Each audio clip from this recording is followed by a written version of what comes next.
Welcome to Fast Effect Double Speed Magic the Gathering. Here we have Jason on Tin Fins, leading out with a Bayou, Matt on Eureka Tell, also playing a... Is that a Marsh Flats? Oh, maybe he's not on Eureka Tell. Cracking in response to... No, that's not Eureka Tell. He's grabbing a Underground Sea. Well, we'll see what he's playing as this unfolds. The Eureka Matt got me. He's got a Brainstorm. Oh, I think he's on a Doomsday list, actually. I think he's actually on Doomsday.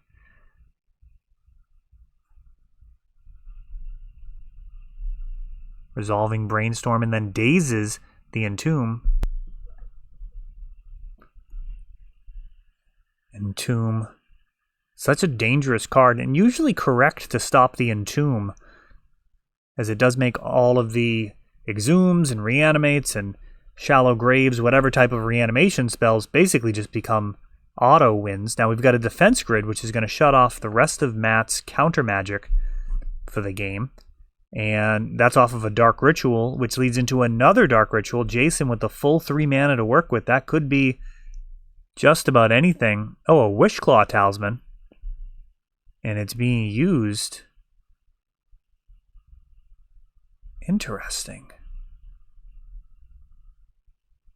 Using a lot of resources here, but Matt is getting a Wishclaw Talisman. Now if he uses it, Jason will just get another use. And now, oh, we're going to spin the wheel. Here we go. Echo off of LED. This is a very interesting build. I don't think I've actually seen this in action. Lion's Eye Diamond I have seen in Tin Fins decks before, especially a deck that I particularly enjoyed, a Living Wish variant. I believe it was Matt Nass had played that, grafting the Shallow Grave Tin Fins aspect on top of the Dark Depths Thespian stage combo. You got Vampire Hexmage in there, so it was like Turbo Depths plus Reanimator. Really fun deck. And this is going in a wildly different direction. You got Mox Opal and Lotus Petal. Matt fetching, but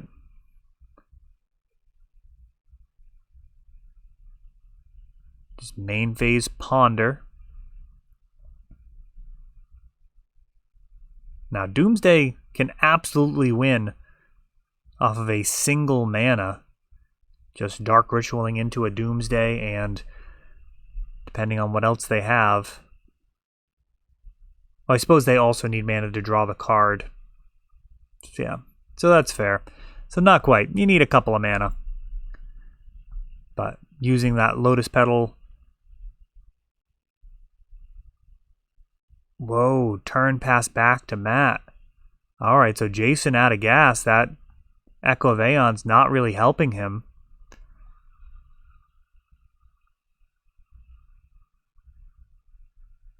And it looks like some type of discard spell, but I'm not actually sure what it is.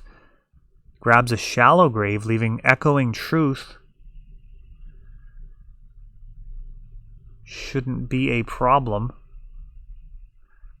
Oh, can bounce the Wishclaw Talisman. Probably be interested in that. Returning that back to Jason's hand. I guess it's actually a little surprising that Jason didn't utilize that already. He's going to have to use all of his mana to bounce the Wishclaw. And if it's on Matt's turn, it's actually not ideal.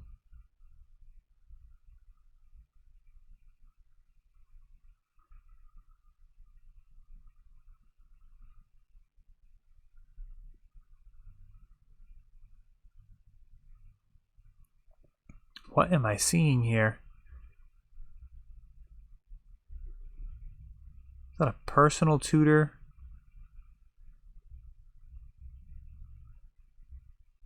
Found Doomsday. I guess there was a turn pass back, and now the Wishclaw grabs a Dark Ritual, enabling for the Doomsday. And from here, it should be pretty straightforward depending on what else Matt has in his hand. The deck runs Street Wraiths and the Land Cycler. She doesn't have a basic land. Is it Land Cycle or basic Land Cycle? To take a look at that. I haven't actually sleeved it up. It's like...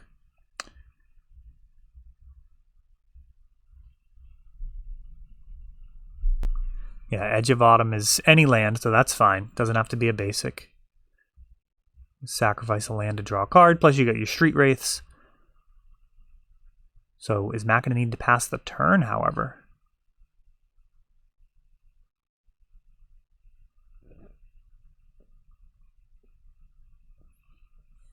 So that's exiled. He's got 5 cards left in his library. He's stacking them up as Doomsday allows.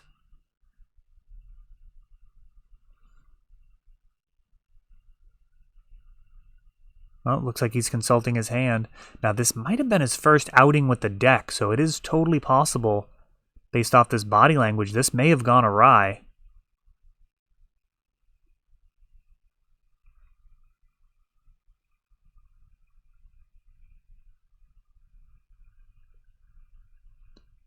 Let's see what happens here.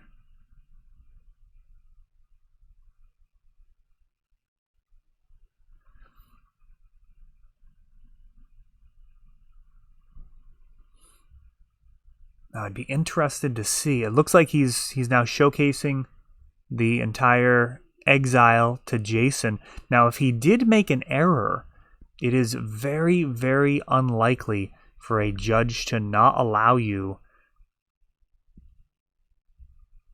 to kind of fix your Doomsday pile, so to speak.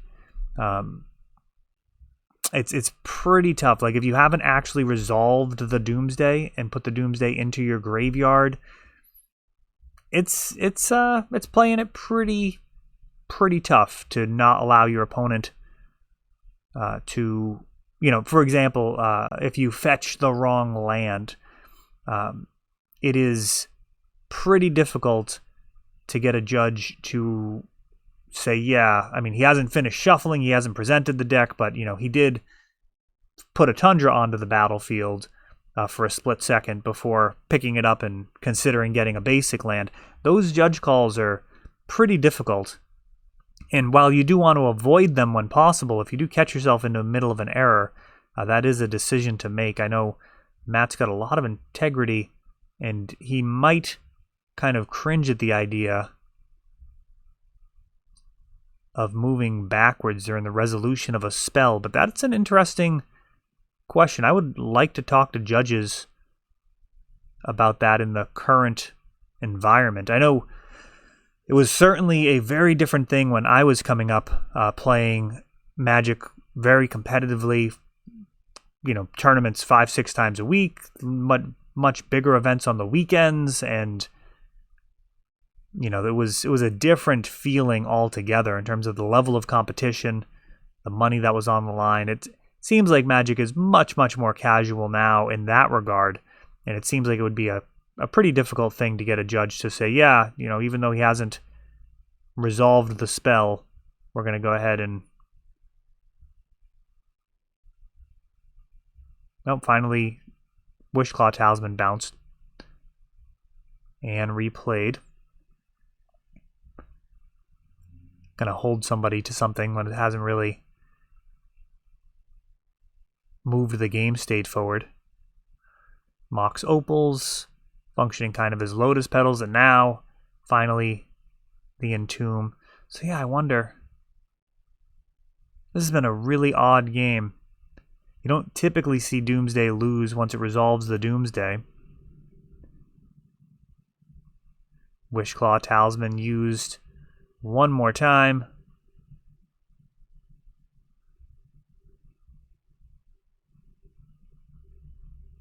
With Gristlebrand in the graveyard now, it's Shallow Grave, and we should be seeing Jason now going through with his combo, so to speak, down to just 2, and he just needs to get Tendrils and 4 mana.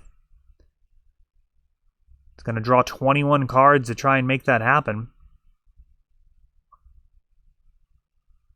As it turns out, it might matter if he's played a land or not, but should have access to Lotus Petal and Mox Opal the majority of the time here, drawing a third of his deck. There's the Lion's Eye Diamond, another Opal, Ritual, Tendrils, and Matt is very dead there, despite resolving Doomsday. And we are on to the next one. Leading out with a Thoughtseize, a strong opening in combo mirrors, but it's a dangerous hand. We got the Entomb along with the Defense Grid. We'll see which one of those Matt considers to be the larger threat. Lotus Petal would enable either of them on the first turn, and he does in fact grab the Entomb. That would be my guess, as the Defense Grid doesn't really help Jason win. It just prevents Matt from stopping him, but if he doesn't have an Entomb, it's going to be pretty difficult for him to get that Gristlebrand into the graveyard. He's already down a card. I don't know about playing this Lotus Petal. I suppose it's within the realm of possibilities that Jason could have gone to discard at some point, but in this matchup that would require a really bad hand from Matt, which it does not appear he has. He's resolving a Doomsday.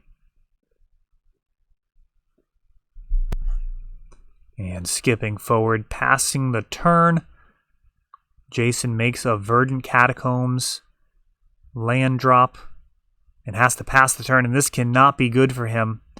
Floating mana, cycling to draw, and now Brainstorm. The remaining 3 cards.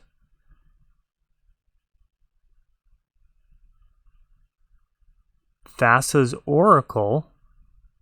Oh no, doesn't he have Echoing Truth in hand? I feel like he had Echoing Truth in hand. We'll see what the remaining cards are for Matt.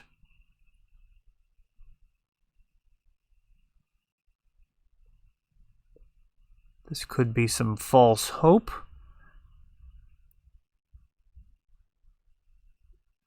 But I believe Jason's going to get to try and bounce this Oracle. Now, if Matt has just a couple of Street Wraiths left, he can cycle all the way down.